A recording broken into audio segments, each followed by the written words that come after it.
নমস্কার। তিলক ভট্টাচার্যের কবিতা সবার পুজো দুর্গা পুজো আবৃত্তি করে শোনাচ্ছি আমি তপন কুমার সিং।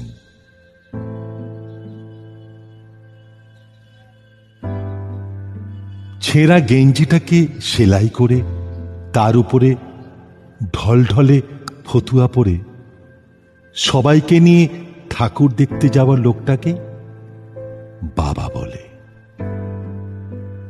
এক কৌটো গোবিন্দভোগ চাল আর সামান্য ঘি বাঁচিয়ে রেখে পুজোর মধ্যে একদিন পোলাও রান্না করা মহিলাকে মা বলে।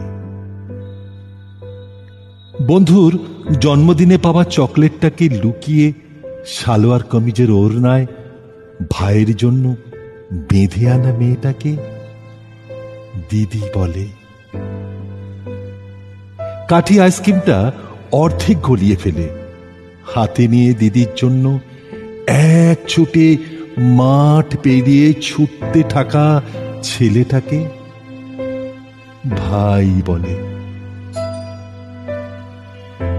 ফুলে ওঠা নতুন তাঁতের শাড়ি পরে দুটো ছোট ছেলে মেয়ের হাত ধরে বেরানো বাতে পঙ্গু বৃদ্ধাটাকে ঠাকুমা বলে।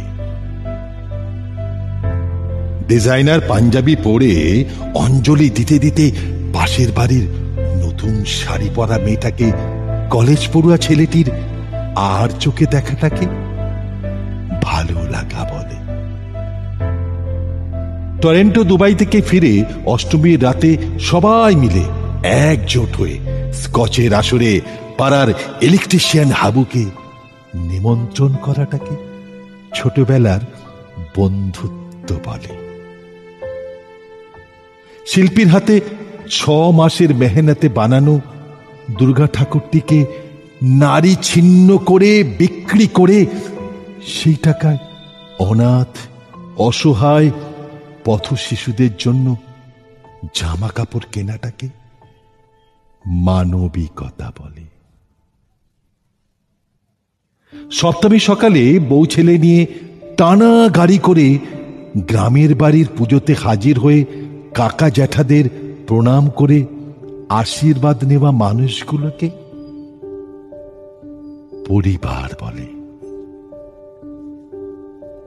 বিশ্বের সব থেকে মনোরম আরামদায়ক জায়গা ছেড়ে একদিন বিবাহিত মহিলারা যেই বাড়িটাতে স্বর্গ মনে করে সেই বাড়িটাকে বাপের বাড়ি বলে। আর এই চিত্রগল্পগুলোকে একসঙ্গে সাজিয়ে নিলে যেটা তৈরি হয় বাঙালিরা তাকে এক কথায় দুর্গা পুজো বলে। ধন্যবাদ।